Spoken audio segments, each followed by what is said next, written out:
You're watching the KOAM Morning News on Fox 14. Right now at 7, we take you to In the Garden to learn more about when it is a good time to plant those plants you've just gotten. Also, Crowder College celebrates its 60th birthday. And we've got an alert day for today for some strong to severe thunderstorms. We'll talk about the timing and the threats coming up. The 4 states' most watched news starts now. Thanks for joining us for the KOAM Morning News on Fox 14. I'm Tanya Bach. We are keeping an eye on some incoming severe weather. We're going to head straight over to Chris in the Skywatch Weather Center. Yeah, first off, we've got some gusty winds. So we have red flag warnings for parts of southeast Kansas, wind advisories for everyone else. These go until 1 a.m. on the advisories and until 11 p.m. for the red flag warnings. Here are the severe threats that we're looking at. Now, this map does show an elevated to enhanced risk for tornadoes. Now, we are keeping it low at this time, but because there are some questions about this, but we are watching this threat very closely. The other threats we have are large hail, elevated. These hatch marks indicate the possibility of very large hail. We're talking up to tennis ball size. And we've got an elevated to enhanced wind risk with these storms this evening. Possibly 2 rounds of storms. We're looking at the possibility of a storm or 2 between roughly 2 and 5 this afternoon. That's because we have a cap in place. That stops thunderstorms from developing. This afternoon, if a storm or 2 can break through that cap, that's when we have a better chance of seeing one of them intensify rapidly. All severe hazards would be possible, but the chance during the afternoon is relatively low. Our bigger concern is with a squall line moving in overnight. Let's take a look at the timing. These green blotches are simply indicating that this is where a storm or 2 could potentially punch through this afternoon. But again, that risk right now is very low. This is that squall line at 11 o'clock just outside the area. By 1 a.m., here it is at 3 a.m., by 4 a.m., it's in the metro. By 6, it's in our southeastern counties. By 7, it is out of here. That squall line is where we have the possibility of a tornado or 2, some very large hail, and damaging winds. Doug, Sam, and I will be here all night long tracking these storms for you, and we'll have more on these storm chances and your complete forecast here in just a few more minutes. Tanya? All right, thanks, Chris. Crowder College in Neosho, Missouri celebrates its 60th anniversary all week long. The school is hosting a Spirit Week with yesterday's theme asking students to dress like it's the 1960s. Students were also able to get a special tour to learn about the school's design and history. Many of the offices were created in those dorm styles to be able to maintain that functionality of a private office space, but we've been able to remodel classrooms to be able to feature student needs. The rest of the Spirit Week includes wearing sports gear today, wearing bright colors on Wednesday, and wearing Crowder blue on Thursday. With the arrival of spring, many gardeners are eager to start planting their flowers, fruits, and vegetables. However, it is important to remember that the cold weather may still pop back up and have negative effects. KOAM's Shagun Bomadeli joins us this morning with more. Good morning, Tanya. I spoke to experts at the In the Garden greenhouse in Pittsburgh who tell me that planting in the cold soil can hinder germination and growth. When the soil is cold, the seeds will not sprout and the plants will not grow properly. This can result to the death of the plant. There are some veggies, though, that like to be planted when it's cooler, like potatoes, onions, broccoli, lettuce, radishes, spinach, but your tomatoes and peppers and those and cucumbers and squash, those you would want to wait till after April 15th, the last frost. Harrison says before people start planting, they should be sure to check the soil's temperature and wait until it's warm enough for optimal growth. Well, thank you so much, Shagun. What's something interesting that you learned from going into the garden? I had never been to a place where I'd seen so many flower pots. I saw a bunch of flower pots when I was at the Gardens greenhouse, and I also learned not to touch peppers and put them your hand on your eyes. It will turn out bad, really bad. Sometimes it's not just the fruit that comes off that's spicy. Yeah. Yeah. I'm living testimony of that. All right. Well, the swelling is going down in your eye. It's not as noticeable. Thank you. All right. We'll see you in a few minutes. Well, a small act of kindness went viral to help clean up the town of Miami, Oklahoma. A Facebook group that started with 13 members is now over 25,000, using the power of social media to encourage, share, and spread kindness. Daryl Taylor is just one of many people who saw the need to volunteer his time to clean up Highway 69 in town.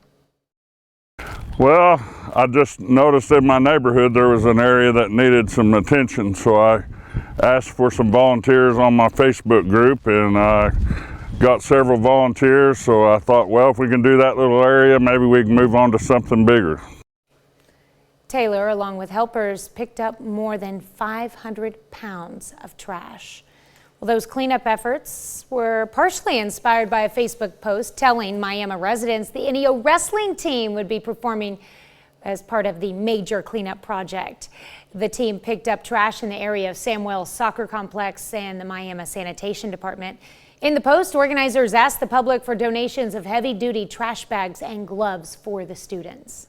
I'd be as good as we can to everybody around the town. You know, it's kind of who we are. We don't sign up just to wrestle at the school. We sign up to be good people. Our coaches are great with that. They always tell us, you know, we're not just a wrestling team, we're a family, and that means giving back to the community as well. Members of the community were welcome to volunteer in the cleanup as well. Up next, Charlene Patton joins us with another delicious recipe. And later, we learn about the new generation of teachers. You're watching the KOAM Morning News on Fox 14. We'll be right back, but first, here's a live look inside St. Paul's United Methodist Church in Joplin, one of the many polling places, opening at 6 a.m. Make sure you get out there and vote. We'll be back. In Health Watch this morning, millions of people around the world are struggling with infertility, with new data from the World Health Organization highlighting how widespread the medical problem is. Jackie Ibanez takes a look at what's preventing couples from getting the care they need, plus the psychological distress that can result if someone's infertility goes untreated. 10 fingers, 10 toes, and perfect health. That's the hope of any parent when their child is born. But a new report from the World Health Organization finds more than 17% of the global population may never get to experience the joys of parenthood, revealing an astonishing 1 in 6 people are affected by infertility at some point in their life. Infertility is a medical condition, a medical diagnosis, when a couple have tried for a 12-month period to get pregnant and it doesn't occur. Because the report doesn't show large variations in infertility rates among high, middle, and low-income countries, researchers say infertility is a significant global health challenge that needs solving. There is a great demand for infertility care, for diagnosis and treatment. The problem? Access to infertility treatments like in vitro fertilization or IVF are often limited and extremely expensive. In the U.S., the American Society of Reproductive Medicine says one round of IVF can cost anywhere between $12,000 to $25,000. WHO is calling for greater policy prioritization of infertility. The WHO says broader access to less expensive treatments are important because infertility can lead to, quote, distress and stigma that can alter people's mental and psychosocial well-being. All right, we've got ourselves an alert day today. We're watching the possibility of strong to severe thunderstorms as we head into the afternoon and mainly overnight. Now on the risk map here, we do have that elevated to enhanced threat for tornadoes. We are still keeping it low because there's some questions about this, but it is something we are watching very closely. The other threats we have, large hail, elevated. These hatch marks indicate the possibility of very large hail. We're talking up to tennis ball size. And then we've got an elevated to enhanced risk for strong damaging winds this evening. Now there's 2 possible rounds of storms tonight. One between 2 and 5 p.m. today. This one is extremely conditional. It's a very low end risk because we've talked about it. We'll talk more about it later, but we have what's known as a cap in place. That stops thunderstorms from developing. If 1 or 2 of the storms this afternoon can actually push through that cap, The atmosphere is primed enough that they could very rapidly intensify and all severe hazards would be possible. But again, this is a very low risk, this is a very conditional risk, but it is something we're keeping an eye on. Our biggest concern is overnight tonight between 11 p.m. and 5 a.m., 6 a.m. tomorrow morning when a squall line develops and rolls through the area. So on the future track, you're going to see as we head into the afternoon these green areas. This isn't just rain all around. These are possible areas where a storm could potentially break through. But again, that is a very low conditional threat, but we will watch it for you. This is our concern. 11 o'clock, this squall line just explodes out to the west along the cold front. As it races through the area, here it is at 1 a.m. Here we are at 3 a.m. Here we are at 4 on the metro, almost right along I-44, up to Stockton, Lamar, Joplin, Miami. By 6 a.m., we're talking Monette, Mount Vernon, Cassville, Bentonville. By 7, it's gone. But that squall line is where we have the best chance of seeing the severe weather. And that does include low-end possibility of a tornado or two, that very large hail, and strong damaging wind gusts. So Sam, Doug, and I will all be here tonight tracking these storms for you. 72 in Joplin at 7:13 a.m. 63-degree dew point, 73% humidity. Very muggy. The atmosphere is charged. It's ready for these storms. It's ready for this system. South breeze at 22, gusting to 33. Across the area, gusty winds. The wind advisories that we have in place, that's for wind gusts upwards of 45 miles an hour today. 68 Iola, lots of 72s. Neodesha, Chanute, Parsons, Chautauqua, Miami, Neosho, Carthage. We got some 71s in Fort Scott, Pittsburgh, Lamar, and Nevada. Going through the morning, we'll have those mostly clear skies. Clouds will slowly begin to increase by late morning, near 80 by 11, but because of increasing cloud cover, our temperatures are going to cap out in the lower 80s by this afternoon. Could see a stray storm or two this afternoon, otherwise cloudy skies and breezy. As we head into tonight, this is how potent that cold front is. We're still at 75 by 10 o'clock and cloudy. Then that squall line rolls through, cold front rolls through, kicks us down to 45 for our overnight low. Keeps us cool tomorrow and Thursday. By Friday, the mid-60s, and by Easter weekend, we're back into the 70s. Evening storms on Easter, but they should be late enough that they do not interfere with your Easter plans. We'll be back with more of the KOAM Morning News right after this. Welcome back to the KOAM Morning News. We're taking a small break from the weather because it's going to be a busy night to warm up the studio with some apricot raisin hot cross buns. Just in time for Easter. And there's a reason they're just in time for Easter. Charlene Patton from the Kansas Soybean Commission joining us. Thank you so much for coming down. Thankfully, at least the weather for today, getting here, not too bad. You did great getting me here, and I appreciate Hopefully that. we can get you back home just fine as well. Right. So what have we got going here? I love this recipe. It is such a beautiful dough, and I thought with this being Easter, this is the perfect recipe to get the family involved in the kitchen and have these beautiful rolls for your dinner this weekend. You can make the dough ahead of time, and it's just a beautiful dough. It's got apricots and raisins in it, and it's a very rich dough. Let that rise, and then you're going to make this, and we have the recipe that's on your website for the total yeast dough. But then you're going to make it into rolls, and I just made 3 here for us to look at and show. But they could rise just a little bit more. And I can't say it's cold outside. You've got a beautiful morning for us today. We do. But before they go in the oven, you just want to make that X because that's your hot cross bun. And as they bake, then that will open up, and then I'll show you what we're going to do next. A serrated knife works really good, and there you have that. But do all of them before they go in the oven. And then our next step is let them bake at 375 for about 18 minutes in there. And then until they're nice and golden brown. Then I'm going to show you this. When they come out of the oven, you see how it's opened up for us there. That makes our hot cross. Now, you've got one and I've got one, and we have a glaze here. And this glaze is just a little bit of milk and powdered sugar. And we're just going to put that on each of the rolls. There we go. Can never have enough glaze. Never can have enough especially glaze. with kids. And then we're going to take the dried apricots that I put on, just sliced them into thin little pieces here, and put them where our little hot cross is. That kind of shows up there. And then what I like to do is take just a little bit more of the glaze and dab it. And then as it dries, oh, there it came off there. As it, that will set that on and the apricot won't fall off. And there we have a beautiful basket here with our rolls.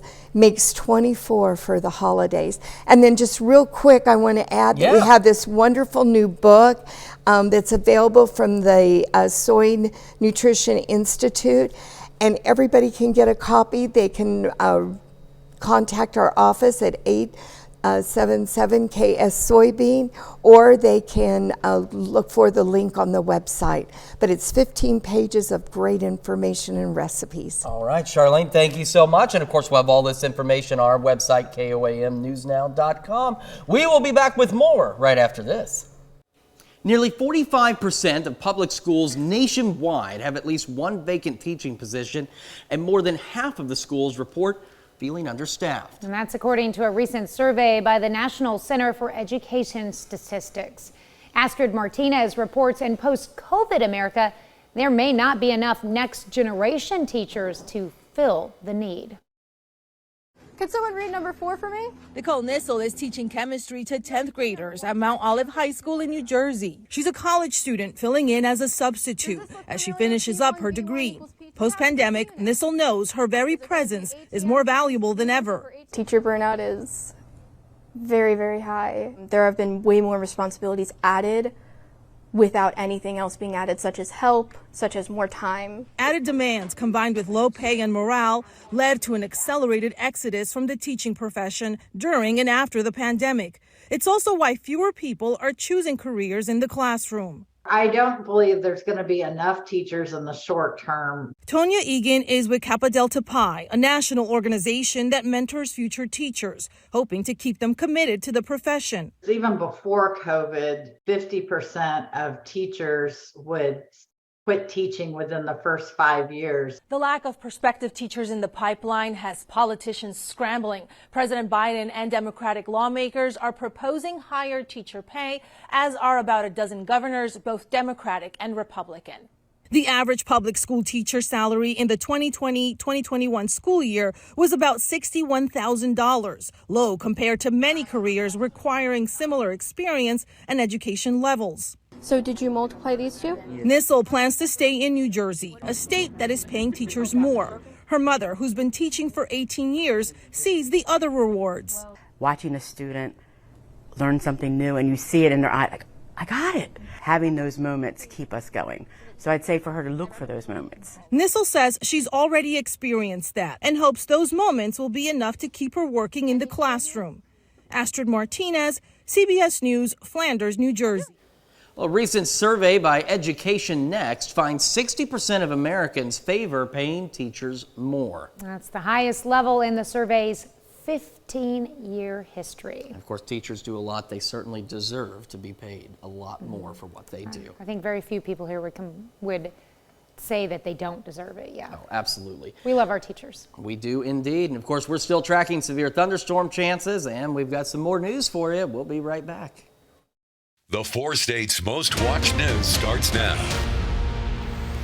Welcome back to the KOAM Morning News on Fox 14. It's currently 7:28, and we are currently keeping an eye on some severe oncoming weather. Let's head over to Chris in the Skywatch Weather Center for the latest. Now, we do have an alert day today for those severe thunderstorms. We could see 1 or 2 this afternoon. That risk is relatively low, but it's overnight tonight where we're watching a squall line that we're concerned about. We've got red flag warnings in parts of southeast Kansas through 11. Wind advisories kicking in this afternoon for everybody. They are all the counties in brown, rather. They run until 1 o'clock tomorrow morning. Now, on the severe risk map, we have an elevated to enhanced risk on this map. We're keeping the threat low at this point because there are some questions about this, but it is something we are keeping a very close eye on. We also have an elevated risk for large hail, and these hatch marks indicate the possibility of very large hail, talking up to tennis ball size. And we also have an elevated to even enhanced risk for strong damaging winds. Now this afternoon, it is low chance, but between 2 and 5, we could see a stray strong storm or two if they can break the cap. If they can't, we won't see anything this afternoon. But if we do, 1 or 2 of them could break through, and they'd intensify pretty quickly. So we'll monitor that for you. Our biggest concern, a squall line coming in between 11 p.m.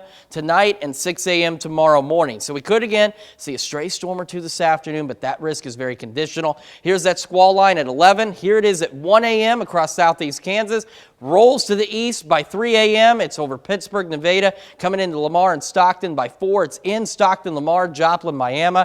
By 6, it's off to the southeast, Monette, Mount Vernon, Cassville. And by 7, it's out of here. And that severe squall line has the potential to bring all severe hazards with it. Quick check of temperatures, 69 Iola, 72 Chetopa, Miami, 71 in Neosho. As we get our day started, the winds gusting upwards of 45 miles an hour, near 80 by late morning.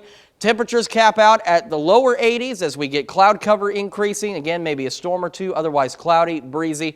Looking at 82 for the high. And of course, we'll continue to track the severe weather chances through the day for you. And Doug, Sam, and I will be here through the night with these thunderstorms. Tanya? All right, thanks, Chris. Joplin schools honor students who excel on standardized tests. They hosted their academic all-stars celebration. It recognizes 4th through 8th grade students who earned advanced, proficient, or growth scores on last year's MAP test. The event was put on hold for a couple of years. And we're also adding significant growth to our reboot with Academic All-Stars. So we want to make sure that we recognize our students come in all different levels, and we want to be able to celebrate those students who have had significant growth all the way to our students who may have advanced scores on their state assessment. Yesterday was focused on East Middle School students. There will be celebrations for other schools in the district throughout the next week and a half. With the arrival of spring, many gardeners are eager to start planting their flowers, fruits, and vegetables. However, it's important to remember that the cold weather may still pop back up and have negative effects. KOAM's Shagun Bamadale has more. Good morning, Tanya. I spoke to experts at the In the Garden greenhouse in Pittsburgh who suggest waiting until the soil temperature reaches at least 50 degrees Fahrenheit before planting. This allows for proper seed germination and growth, and also ensures that the plants will have the best chance of survival. Planting in cold soil can hinder seed germination and growth.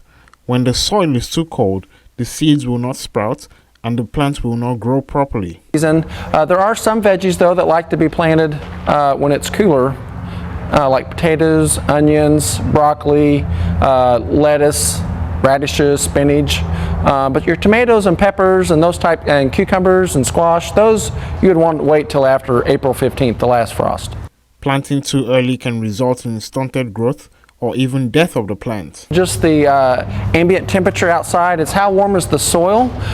So as the soil heats up, when you plant that plant, it'll actively grow. If the soil is too cold, you can actually stunt your plants. A local hobby gardener says although there's still a chance of cold, she has started planting. I like to get started early, and I either cover up the pots, put all the pots together and cover them up with big trash bag, or I move them all to the garage. William says planting and gardening brings her joy. Grew up with my family, were big gardeners, mainly vegetable gardens, but a lot of flowers too. So I love to do it just for the fun and the exercise and the beauty. Harrison says before people start planting, they should be sure to check the soil's temperature and wait until it's warm enough for optimal growth.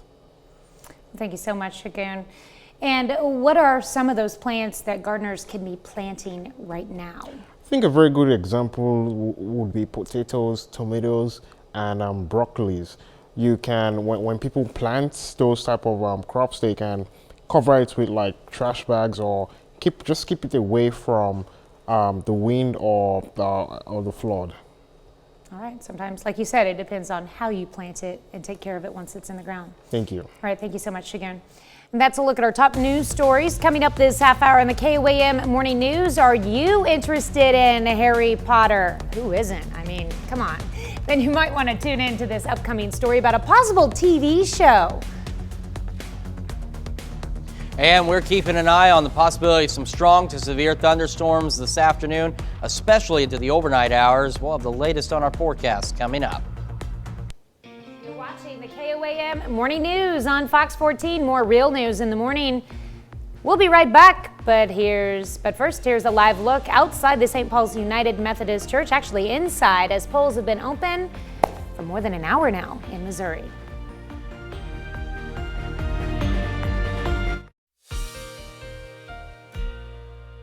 Welcome back to the KOAM Morning News. Alert day today for strong to severe thunderstorms. Biggest risk is overnight, but we could see 1 or 2 this afternoon. We'll talk about all of that here in just a moment. First, let's break down the threats. Now, on this map, we're showing an elevated to enhanced risk for tornadoes. We're keeping it low at this point because there's still a few questions about this tornado possibility. However, we are watching it very closely at this point as well. We have an elevated risk for hail. We've been talking about these little hash marks you see on here because we haven't seen these yet this season. This is the indication for significant hail, so that it's a possibility of hail that's about tennis ball size is a possibility. And we have an elevated to enhanced risk for strong damaging wind gusts as well. 2 possible rounds of storms. One could be between roughly 2 and 5 p.m. But as you see, that chance is relatively low. We have what's known as a cap in place this afternoon, and it's not looking as though storms today will be able to really break that. But if 1 or 2 happens to break through that cap, they would very quickly intensify in this atmosphere and environment. It would pose a risk for all severe hazards. But again, that possibility is relatively low. Our biggest concern comes tonight as rain chances ramp up with a squall line that's expected to develop and move through. And that squall line could potentially have all severe hazards with it. So we have that possibility of a stray storm or 2 this afternoon. Here's that squall line. Just look at this sucker at 11 o'clock just to the northwest of Yates Center. It moves in pretty quickly. By 1 a.m., here it is in southeast Kansas. By 3, stretching from northeast Oklahoma back into southwest Missouri. By 4, it's right on top of the metro area and along I-44 from Miami to Stockton. By 6, we're talking Monette, Mount Vernon, Cassville, Bentonville. By 7, it's out of here. But this squall line could pose the risk for a couple of tornadoes, maybe some large hail, and damaging wind. That's where our biggest severe threat is, and that window is between 11 p.m. tonight and 6 a.m. tomorrow morning. 72 in Joplin. It is a bit muggy out there. South breeze 22, gusting to 33. We have wind advisories, red flag warnings for wind gusts upwards of 45 miles an hour today. 71 Yates Center, 72 Chanute, Parsons, Chautauqua, Miami. 71 in Carthage, Neosho, Lamar, and 70 in Pittsburgh. We'll have those windy conditions, mostly clear to partly cloudy skies, reaching about 80 by late morning. Clouds build in, cloudy skies, still breezy. Temperatures cap out about the lower 80s today, but that's still well above normal. And then again, maybe a stray storm or 2. This evening, that's not wrong. Our overnight low will eventually reach 45 after that squall line rolls through. But ahead of that, look at this, mid-70s by 10 o'clock. Still very mild, still very muggy ahead of that line of thunderstorms. That cold front does knock us down a bit. 56 tomorrow, 60 Thursday, 66 Friday. Easter weekend looks good. We're in the 70s. We have an evening thunderstorm chance on Easter, but the good news is that should be late enough that it shouldn't impact any of your Easter plans. We're looking pretty good. And then 69 on Monday. I wanted to show you this real quick. We warm back up to near 80, and we're watching next Thursday for another potential round of strong to severe thunderstorms here in the 4 states. So we're definitely getting into severe weather season. And as I've mentioned, Doug, Sam, and I will be here overnight tonight tracking these storms for you. That's it for your forecast. Now here's Tanya Bach with Consumer Watch. All right, in Consumer Watch this morning, Americans are getting more angry about poor customer service, and they're finding ways to vent on businesses.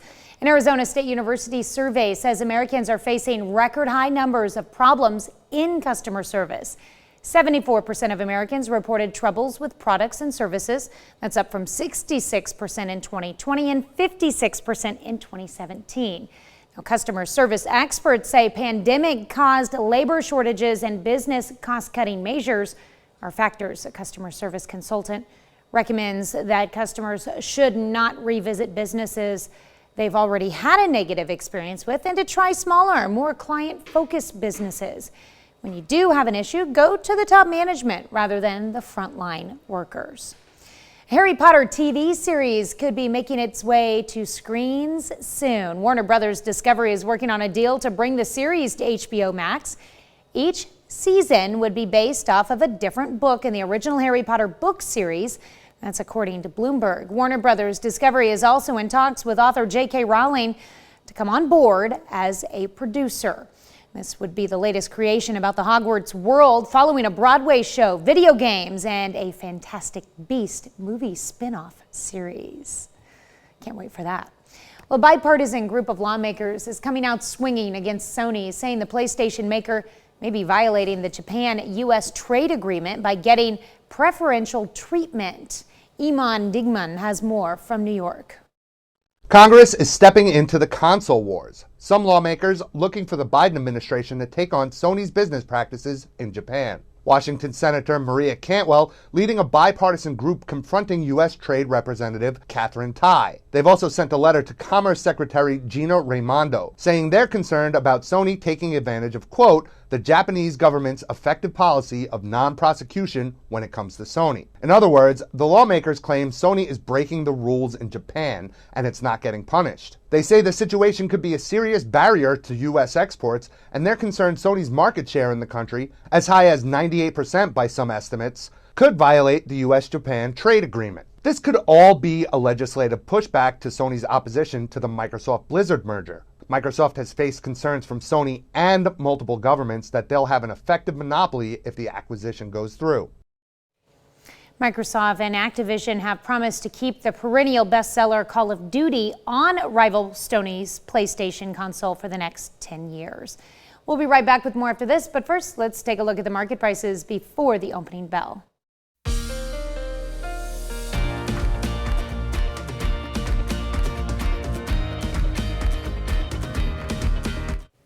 A Milwaukee Brewers raffle win has changed the lives of one couple trying to conceive. And the couple returned to the ballpark for opening day Monday, this time with one of the team's newest fans. Hannah Hilliard has the story. Yeah, there you go. There you go, Bubba's. A newborn at the ballpark. Not many do it. Oh, I think I left one snap, that's right. But new parents Aaron and Cassie Murphy knew their 1-month-old Foster was born for baseball. How does it feel to be here today? We're so excited. We're very excited. It's full circle. Full circle because the two had spent more than a year going through fertility treatment and were running out of resources. We had kind of spent about $20,000, well, over $20,000 trying to get pregnant, unsuccessfully. Then in April of 2022, the couple went to a Brewers game. During that game in April, the Murphys did make a purchase. They bought a 50-50 raffle ticket and then didn't think much of it. I always kind of like the kitschy lottery, like the pull tabs, basket raffles, like any of that kind of stuff. That's a little bit more fun. They ended up winning that lottery, walking away with $18,000 from the 50-50, and they knew exactly what to do with it. It was almost to the dollar, like what we needed to keep going. After one more round of IVF, they were pregnant by June, and in February, they welcomed Foster Murphy to the world, just in time for opening day. I don't think we thought baseball was going to be such a part of our fertility pregnancy journey, but it's been a really welcomed community. I think we will have an eternal connection to the Brewers, that's for sure. The Brewers and the 50-50 raffle. Now, the Brewers Community Foundation hosts the drawing during each home game. Monday's opening day winner is getting more than $35,000. Boy, talk about a great win. We have got a decent chance of some strong to severe thunderstorms, possibly this afternoon, primarily overnight. We'll talk more about that, break down the threats and the timing when the KOAM Morning News returns. The Super Mario Brothers movie is set to dominate theaters this weekend, but it's far from this month's only highly anticipated film. Rick Damagella reports. Just take it all in. When's the last time you heard someone say something that interesting? Owen Wilson dons a permanent paintbrush as Vermont's leading public television artist in Paint. The Happy Little Trees sprout in theaters Friday. Renfield, your sole purpose in life is to serve me. Now, let's eat. Dealing with a toxic work environment of having Count Dracula as a boss is just one of the storylines in Renfield. The horror comedy starring Nicolas Cage and Nicholas Hoult definitely earned its R rating and creeps into theaters April 14th. Let me just be normal and regular like everybody else. Just please, please, please, please, please, please, please. Judy Blume's classic story of adolescence comes to the big screen in Are You There, God? It's Me, Margaret. The coming-of-age comedy arrives April 28th. George should change his name from Four Man to Poor Man. To hurt. What's my name now, fool? Foreman is the new heavyweight champion of the world. The life of a boxing legend is portrayed in the extra-large titled Big George Foreman, the miraculous story of the once and future heavyweight champion of the world. The film's box office battle begins April 28th. Getting an extra-large popcorn in Hollywood, I'm Rick Damigella. Certainly some interesting, good movies coming out this April. Man, every so often you have that dry spell where you don't have everything too good, but this looks like a good lineup. I know I have a friend that keeps telling me there's a slew of horror movies coming out that she's super excited about, not just that Dracula one too. Oh, yeah. But my kids cannot stop talking about the Super Mario Brothers movie. I don't doubt it. I don't doubt that at all. That looks really exciting. I've played a lot of Super Mario in my life. Well, we've got ourselves an alert day today. We're talking about strong to severe thunderstorms, biggest risk overnight tonight with a squall line expected to roll through between 11 p.m. and 6 a.m. tomorrow. Let's talk about our current conditions and the immediate future here. We're at 72 in Joplin. We got a high dew point, high humidity, south breeze 22, gusting to 33. As we head across the area, we got 71 in Fort Scott, 69 Iola. A lot of 72s. Miami, Chetopa, Parsons, Chanute, Neodesha, Sedan, Carthage, and 71 Lamar and Neosho. So as we go through our day, we'll have some mostly clear skies, then partly cloudy by late morning. We have wind advisories, red flag warnings, and that's for winds gusting upwards of 45 miles an hour. Temperatures near 80 by 11 this morning. Highs today, though, as clouds increase, will cap out in the lower 80s, still well above normal, but at least they stop at some point. We could see a stray strong storm or two this afternoon between about 2 and 5. That's an overall relatively low risk, but there is that risk, so we'll keep an eye on that for you. We stay mild. Look at this. Cloudy, breezy, 75 at 10 o'clock. Then that cold front and that squall line roll through. And once we get on the backside of that, our overnight low eventually drops back down to 45 degrees. And that cold front keeps us cool heading into Wednesday. 56, 60 Thursday, 66 on Friday. Easter weekend into the 70s. Evening storm chances on Easter, but they should be late enough that they don't interfere with your Easter activities. And then it'll be partly cloudy and pretty decent next Monday, the high of 69. Let's check your forecast, but first, we'll be back. And then first, here's a live look at St. Paul's United Methodist Church, a polling site in Joplin, one of many. Make sure you get out there and vote. Polls opened at 6.